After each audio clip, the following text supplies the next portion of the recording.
Hey Best Pally, I'm Allie, and it's that time of year again for Mariah Carey to invade our lives. It's so happy! All I Want for Christmas Is You is such an epic yet unique and uncommon song that it deserves to come back every winter and bring us tremendous levels of cheer. But what if winter brings you seasonal depression? I started reading the lyrics to this song as if it was about heartbreak, like you don't have the person you're singing about and it still works, like really well. So I'm gonna turn this Christmas wish into anguish. And Sam Smith is the perfect artist to help me do this. Like, he's the type of guy that would say, all I want for Christmas is you, even though you're cheating on me. All right, let's hear it. Oh! I'm shaking sleigh bells.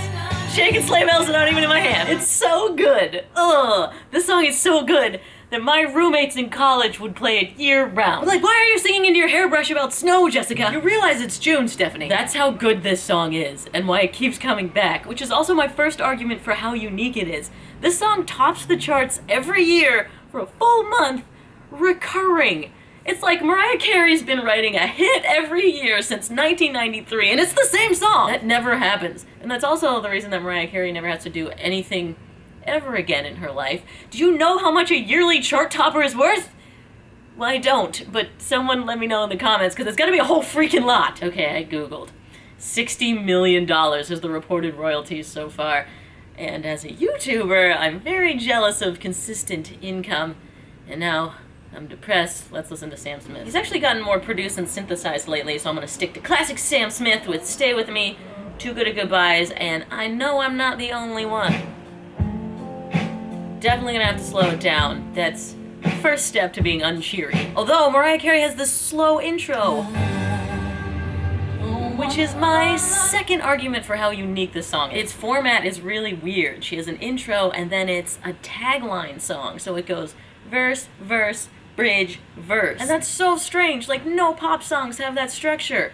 I mean, unless I was making this video in the first half of the 20th century. What you're gonna hear on the radio right now is all structured really similarly. It's probably gonna be verse, chorus, bridge, chorus. She doesn't even have a chorus, it's just, All I Want for Christmas Is You is the tagline at the end of the verse, and that's like a refrain, that's it. Actually, Somewhere Over the Rainbow is the same structure, only the tagline starts at the top, so it goes Somewhere Over the Rainbow, bluebirds fly, and then next verse is Somewhere Over the Rainbow, way up high, blah, blah, blah, whatever. And Somewhere Over the Rainbow has an outro instead of an intro. But anyway, the point is, this song is weird. Continue with the unsaddening. I'm gonna make the song minor. So here's how the melody would go in G minor instead of G major.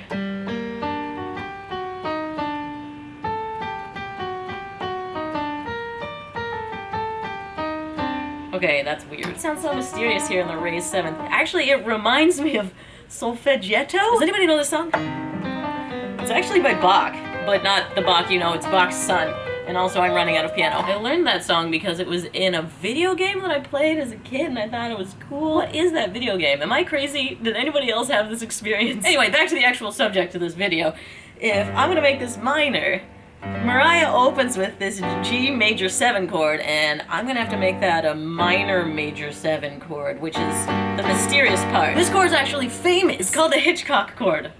This guy named Bernard Herrmann wrote the score for Psycho, and he used this chord a ton, and so that's what got it that nickname. And that's not what I'm going for, so I think I'm gonna stick in major. Also, I want to point out that Sam Smith sticks in major too. What? I don't believe you, Allie. I'm going to angrily tweet at you. What? Listen. So he starts on A minor.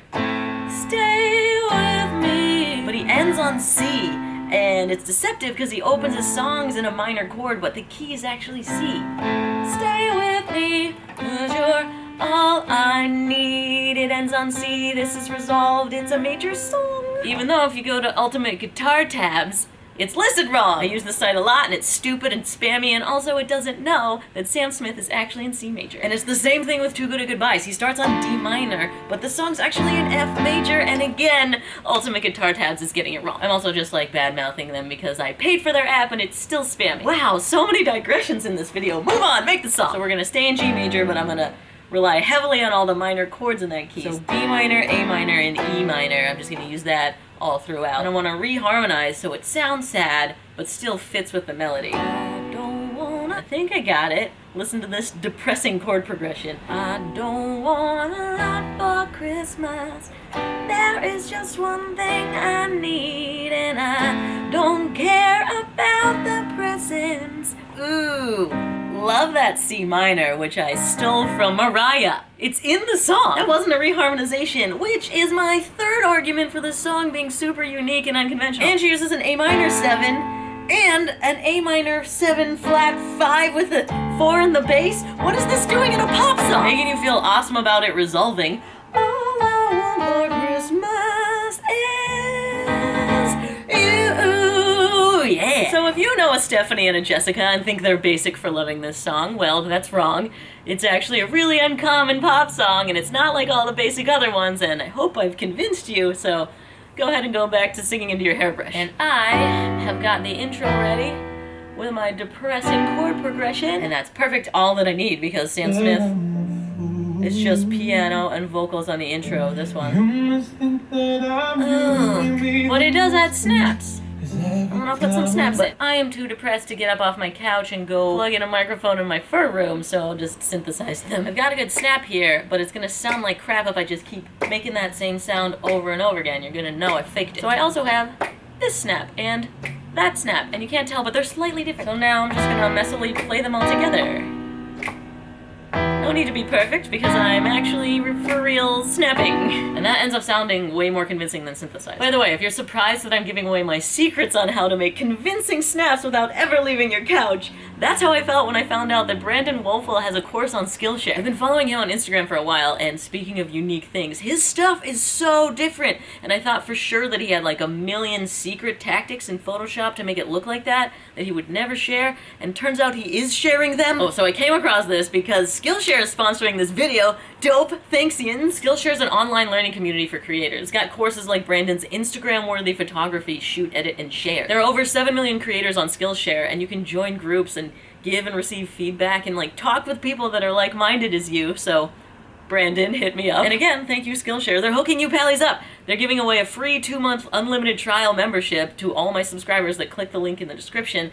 And then after that, it's only around $10 a month, which is not Mariah Carey money. Premium memberships give you unlimited access, so it's not just like Brandon's class. There's stuff from business to design to cooking, and go check it out. It's all on the house, because Skillshare is the Santa Claus of this video. Okay, now I gotta stop being stoked and get back to this heartbreak. I wanna fill out the verse sound with not too much filling.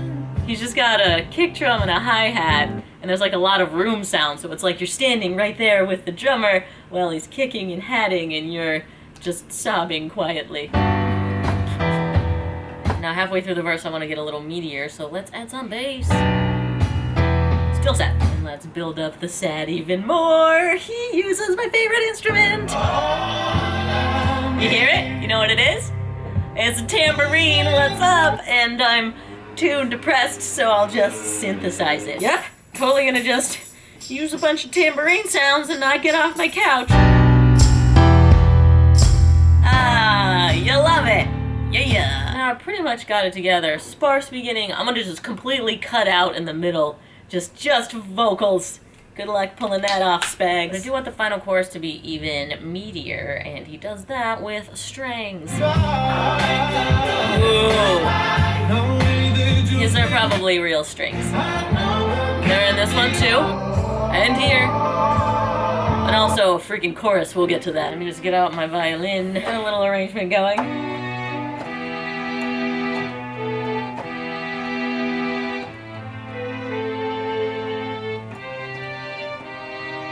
And then I filled it out with more strings and bass strings.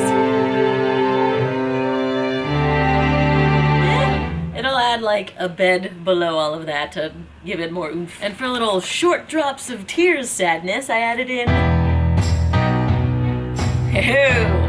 I like it. And now we are to the singing part, which is what Mariah Carey does. I think she invented singing, actually. Like, she invented having a voice. She's got like an 8-octave range, I think, and can do runs with 64th notes and probably sing 2 notes at a time. And I do not have her range, so I will be transposing this. We're coming down a step and a half. Could I do this in my brain and take forever to figure it out? Yes. But I have to publish these videos once a week on YouTube, and I'm running out of time. It's really hard staying on this schedule, and I've heard that like once a week is the bare minimum you have to do to be a YouTuber. Anyway, let's do this quickly. Just gonna grab all of the notes and ask them to kindly come down 3.5 steps. And we have transposed! Yay, technology! Now, does this change how the song feels sonically because of the original chords and inversions that I picked? Yes, but also I like the new sound, and I don't have time to revoice them, and I'm really close to burnout. Like, I spend my whole week getting these together for you, and then I can barely even look at my apartment. Oh my goodness. That is also what my brain looks like. I don't have time for day-to-day stuff. That's healthcare I should sign up for. In my free time when I'm not YouTubing every hour of all the... But I actually think in the new year I'm gonna switch to publishing like every 2 weeks maybe. So you should ring the bell for notifications because now it might not be every Thursday at 3 and you don't want to miss it. I'm just gonna spend more time making it better instead of sprinting, so it's gonna be less quantity but more quality, which YouTube does not reward. But my pallies want that, right? Right? So I'm hoping that my awesome team will say screw you to the algorithm because I don't think it's gonna serve my videos to people if I'm not publishing often enough. But you can sign up for notifications and then you'll know when I publish and I won't have to rely on artificial intelligence deciding if you should see my art or not. Plus, like I said, if I have more time, they're gonna be better. They're gonna be less and all bangers, so don't miss it. Anyway, I heart you all and let's finish this song. There is one more key element to this song that we very much need. The transition from the intro into the verse. Mariah, where you at?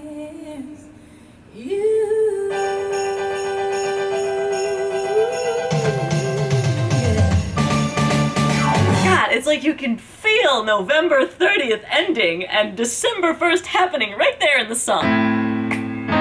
So obviously we need 4 weeping sleigh bells to get us into the verse. Perfect. That's it for the track. Now it's time for the singing parts. I alluded to this before. We need a dejected choir. Stay with me. That chorus is so sad. What's wrong in that church? Oh, it's a funeral. And Mariah Carey also has some backing vocals that I'm gonna completely mess with.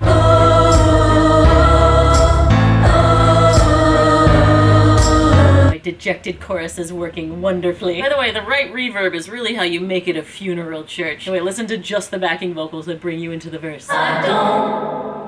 Dark. And now it is time for me to try not to cry doing the lead vocals. Now I don't want a lot for Christmas. There is just one thing I need, and I don't care about the presents underneath the Christmas tree. I just want you for my own, more than you could ever know.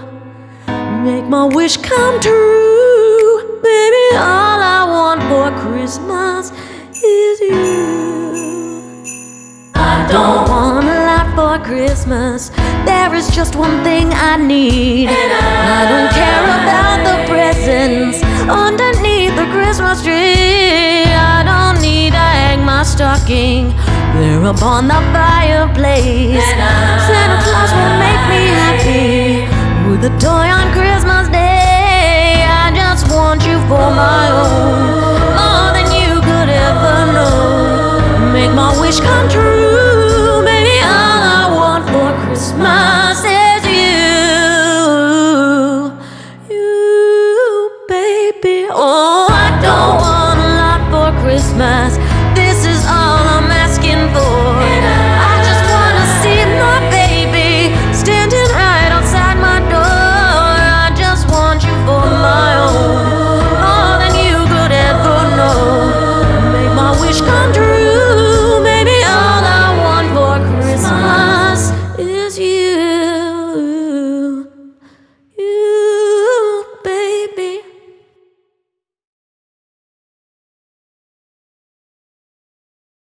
Okay, I'm gonna go sit under a sun lamp or something. But like I said, I may be switching up my schedule soon, and I hope you all understand. Because I do my best to make it seem effortless, but cranking through these has been really tough, and I want them to be better for you. So yes, it's gonna be less, but they're gonna be way better. So you don't wanna miss it. So ring the bell, ring the sleigh bell right now.